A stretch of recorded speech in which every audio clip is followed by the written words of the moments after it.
So hi hello, ഇന്ന് നമ്മൾ focus ചെയ്യാൻ പോകുന്നത് എന്തൊക്കെയാണ് മാറ്റങ്ങൾ പി ടി എക്സാമിൽ വന്നേക്കുന്നത് and how does it effect like the describe image.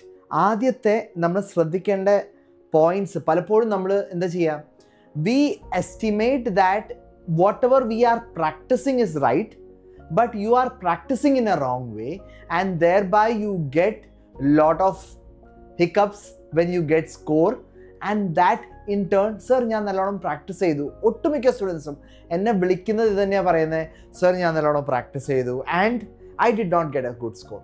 And why does this happen? This happens because you are not practicing in the way that is required. അപ്പോൾ ആ റിക്വയർമെൻറ്റ് എന്താണെന്ന് ആദ്യം മനസ്സിലാക്കാം.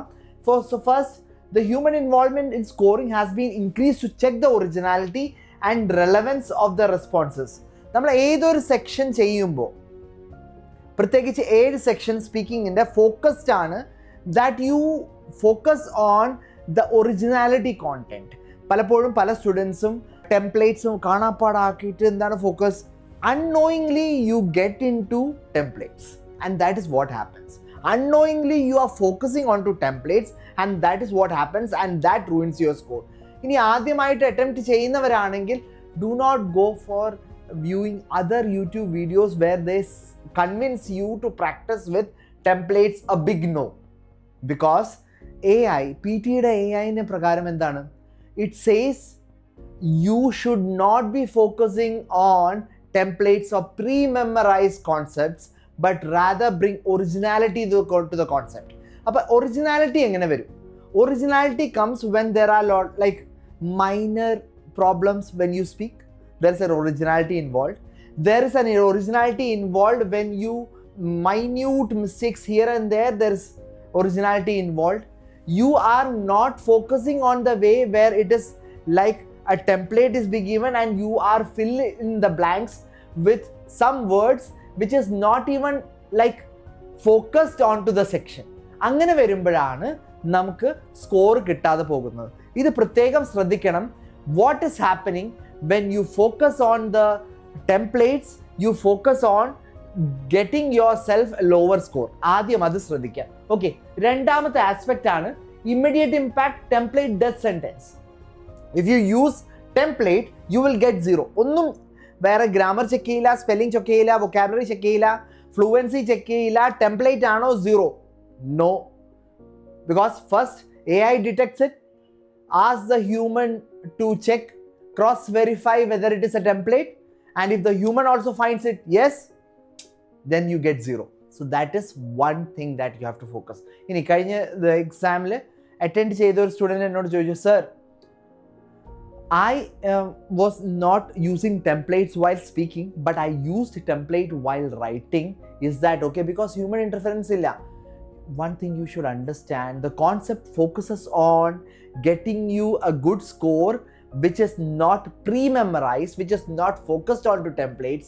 Even be it writing or speaking, do not go for templates. Reading എന്തായാലും templates ഉപയോഗിക്കാൻ പറ്റില്ല, because it is all a brain funda where you apply grammar, where you apply vocabulary, where you apply the context of the sentence and then you get a good score. അപ്പോൾ ഇങ്ങനത്തെ ആസ്പെക്റ്റുകളാണ് അവിടെ focus.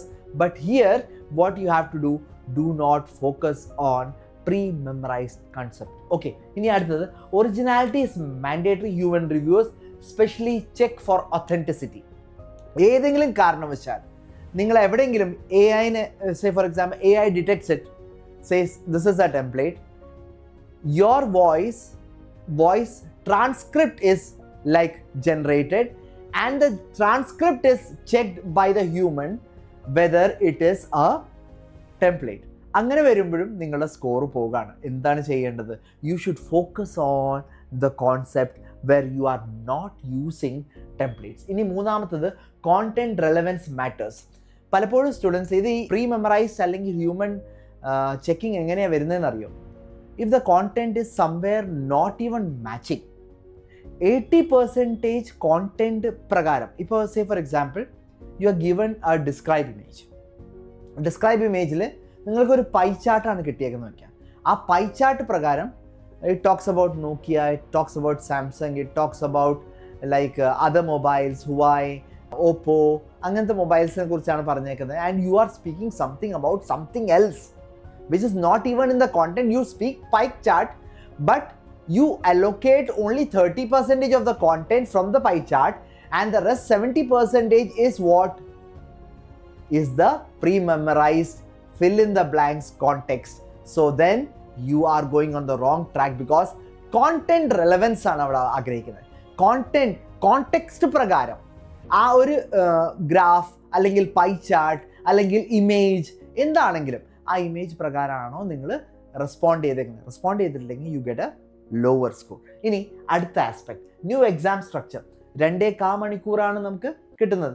Total number of questions in the speaking section which was 7 earlier have now become to a total of 9 questions. 9 questions, total questions 20 original questions, but 2 have been added and you get 22 questions. അപ്പോൾ നമ്മുടെ focus എവിടെ വന്നു? സ്പീക്കിങ്ങിലാണ് focus. And their by അപ്പോൾ students പറയും, sir പുതിയ ഇത് വന്നു, സ്പീക്കിങ്ങിലാണ് focus, superior സ്കോറാണ് നമുക്ക് വേണ്ടത്, 88 സുപ്പീരിയർ സ്കോർ പറയുന്നത് സ്പീക്കിങ്ങിൽ. Is it possible? I assure you, if you practice well in the speaking, if you go by the rule book, if you follow what is there in the contextual pattern, then you definitely are going to hit the bullseye. You're going to get a good score, that is 90. But if you don't go by the rule book, syllable alla stress ചെയ്യുന്നേ, നമ്മൾ എന്തെങ്കിലുമൊക്കെ എന്താ പറയുക, എവിടെയെങ്കിലുമൊക്കെ പറയുന്നു, എന്തെങ്കിലുമൊക്കെ പറയുന്നു, content matters അല്ല, ഫ്ലുവൻസി മാറ്റേഴ്സ് അല്ല, അങ്ങനത്തെ കാര്യങ്ങളാണെങ്കിൽ you don't get 90. And that is the problem. ഇപ്പോൾ കഴിഞ്ഞ ദിവസം തന്നെ 2 പേർക്കാണ് സ്പീക്കിങ്ങിൽ 90 കിട്ടിയത്. ഒരാൾക്ക് 88 കിട്ടി, മൂന്നാമത്തെ ആൾക്ക്.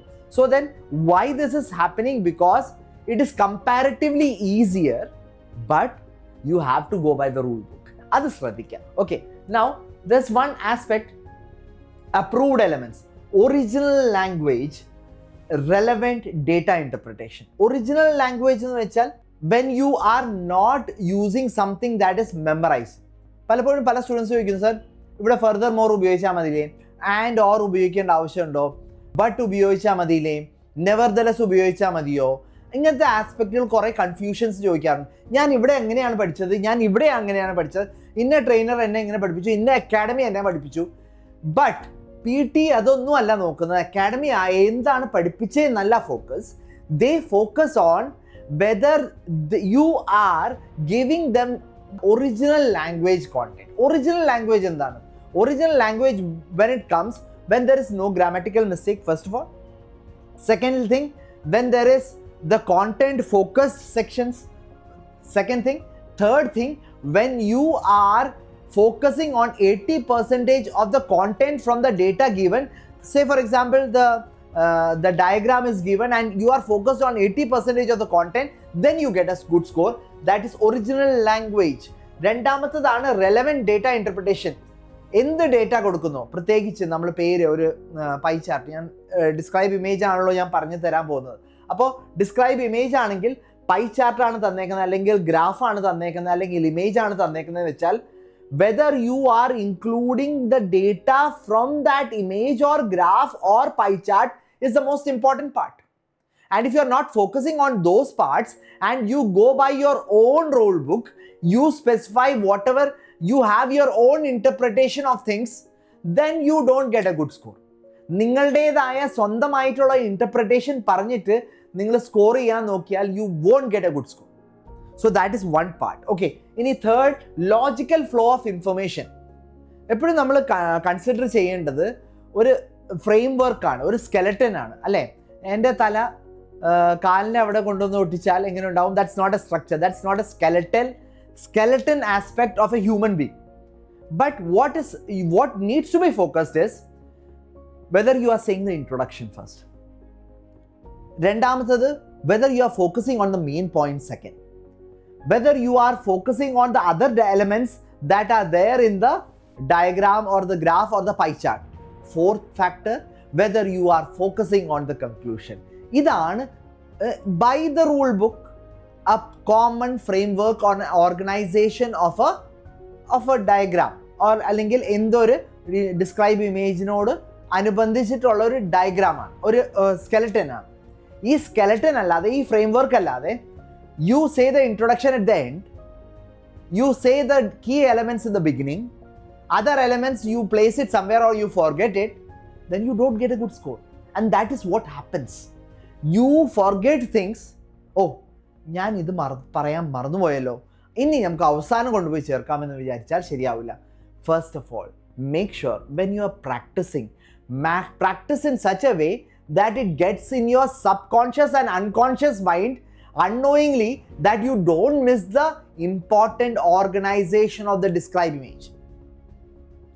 Practice in such a way that you do not miss the skeleton or the organization of the chart or the pie chart, graph, image. ഞാൻ വീണ്ടും പറയുന്നില്ല, ഡിസ്ക്രൈബ് ഇമേജിന് ഏത് പാർട്ടാണെങ്കിലും you do not miss unconsciously.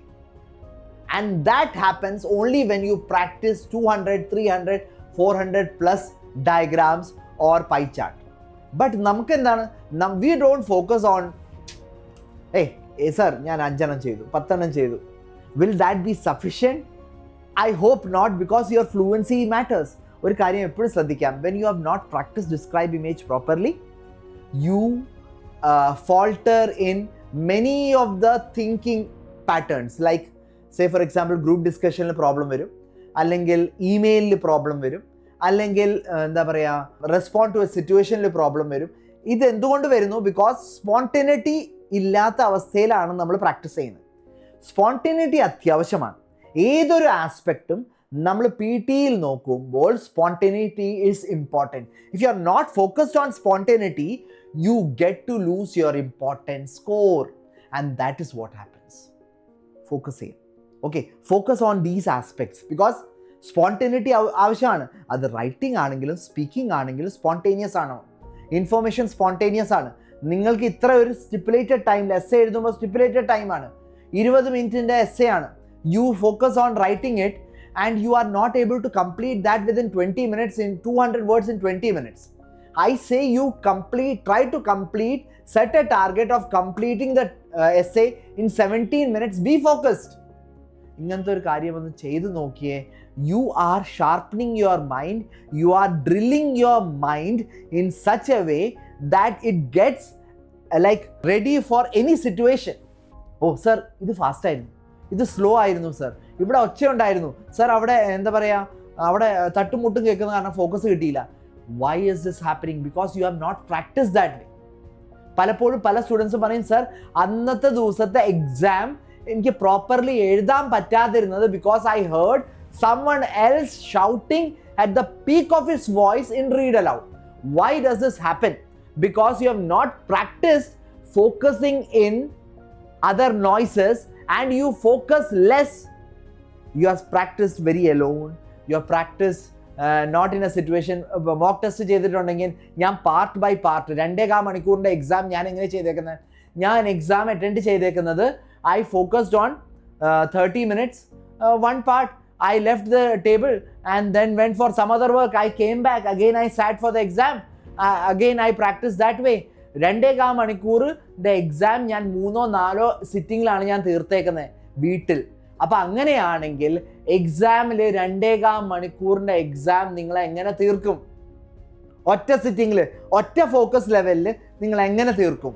If you have not practice that way, do practice it. ഇനി mock test മാത്രം ചെയ്താൽ മതിയോ? പോരാ. Section wise implementation ആദ്യം നിങ്ങൾ സ്കെയിലപ്പ് ചെയ്യാൻ നോക്കുക. സെക്ഷൻ വൈസ് സ്കെയിലപ്പ് ആണ് ആവശ്യം. ആ സെക്ഷൻ വൈസ് സ്കെയിലപ്പ് ചെയ്യാത്ത കാരണമാണ് മോക്ക് ടെസ്റ്റ് കൊളാവുന്നത്. And you should be focusing on that aspect here. Okay, now logical flow, appropriate use of specific numbers. എല്ലാ നമ്പറും നമുക്ക് പറയാൻ പറ്റുമോ? ഇല്ല. എല്ലാ ഫാക്ട്സും നമുക്ക് പറയാൻ പറ്റുമോ? ഇല്ല.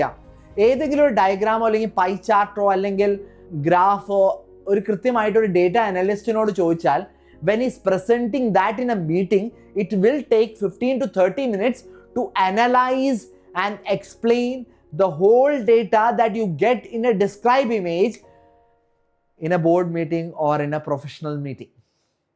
ശരിയാണ്, സത്യമാണ്, ഉള്ളതാണ്. It cannot be done in 40 seconds. What are they expecting you to do? What is the person expecting you to do? They are expecting you to find the key elements and go with the flow. That's it.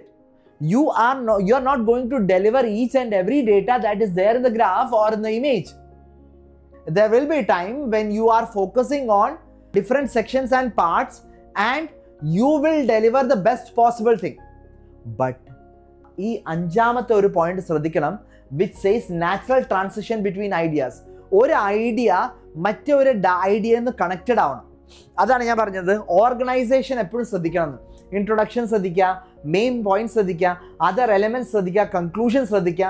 ഈ ആസ്പെക്റ്റുകൾ gives you a flow of ideas. You are not jumping between ideas. You are not abruptly stopping the ideas and jumping into some other ideas. You are not a jumping jack. You are not a monkey that jumps from one branch to the other branch, because you are focused and you are organized when you speak.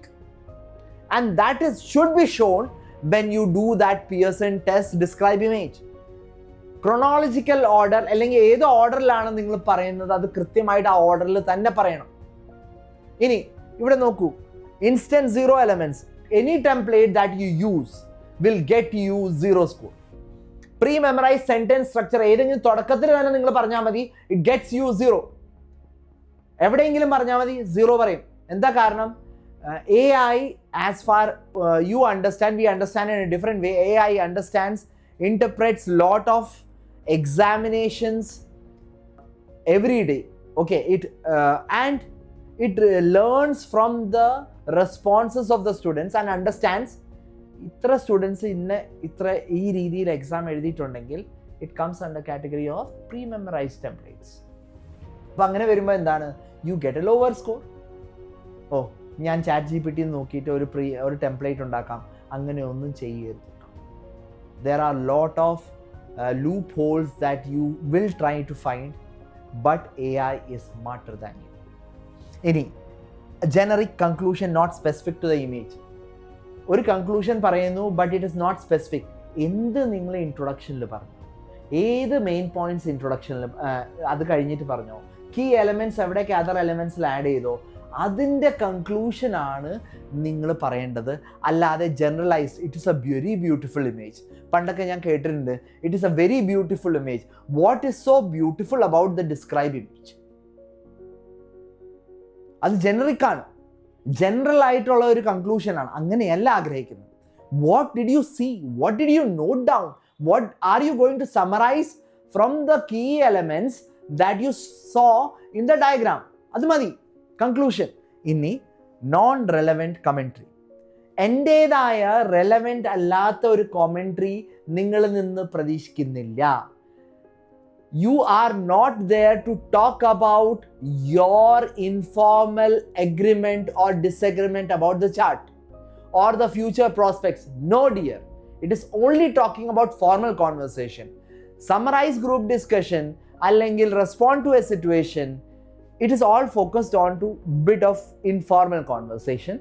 But describe image is only and only focused on formal conversation. It is focused on what the elements are given in the chart. ഇപ്പോൾ ഇത് നിങ്ങൾ മനസ്സിലായി. ഇനി നമുക്ക് describe ഇമേജിൻ്റെ ഒരു ചെറിയൊരു idea ഒക്കെ നോക്കാം. ഡിസ്ക്രൈബ് ഇമേജിൻ്റെ കുറച്ചും കൂടി കാര്യങ്ങൾ മനസ്സിലാവും. ഇവിടെ നോക്കൂ, യു സി Q3 2025 സാംസങ്, ആപ്പമി, ഓപ്പോ, വിവോ, അതേഴ്സ്. ഇവിടെ ഒരു ഹ്യൂമൻ അപ്രൂവ്ഡ് സാമ്പിൾ റെസ്പോൺസ് ആണ് ഞാൻ കാണിക്കുന്നത്. This pie chart displays global smart phone market distribution for Q3 2025. നോക്കൂ, മാർക്കറ്റ് ഷെയർ അനാലിസിസ് എന്നാണ് ഹെഡിങ്. അത് ചിലപ്പോൾ ഹെഡിങ് ഇവിടെ ഇമേജ് ഡിസ്ക്രിപ്ഷനിൽ നോക്കൂ, pie chart showing global market share Q3 2025 ആണ് ഇതിൻ്റെ ഹെഡിങ്. അപ്പം ഞാൻ എന്ത് ചെയ്യും, this pie chart displays the global smartphone market share for Q3 2025. Okay, it should be in English. I am not interpreting that in Malayalam, but it is for your understanding. Okay, and Samsung leads with 28% market share. Relevant aano? Relevant aano. Closely followed by Apple at 23%. It's not Apple, but it's Apple. Creating a competitive duopoly that controls over half of the market. അപ്പോൾ നോക്കൂ, ഇതും almost it's creating a duopoly, not a monopoly, but a duopoly. അതിന് duopoly അറിയില്ല, പോട്ടെ. അവിടെ നമുക്ക് replace ചെയ്യാം. Samsung leads closely followed by 25, creating a competitive and taking over the majority share of the market. മതിയില്ലേ? ഇനി ഡുവോപോളി അറിയില്ല, പോട്ടെ. Okay, now the remaining share is fragmented above. ഇനി ഫ്രാഗ്മെന്റഡ് അറിയില്ല. Let's be more basic. The remaining share is fragmented among Chinese manufacturers, with Xiaomi capturing 13%, followed by Oppo at 11% and Vivo at 9%. The other category represents 14%, indicating significant. അപ്പോൾ ഞാൻ എല്ലാ key എലമെൻസും പറഞ്ഞു. First എന്ത് ചെയ്തു? ഞാൻ introduction പറഞ്ഞു. അതിൽ prime elements ഞാൻ ആപ്പിളും സാംസങ് പറഞ്ഞു. അതർ എലമെൻറ്റ്സിൽ ഞാൻ എന്ത് ചെയ്തു?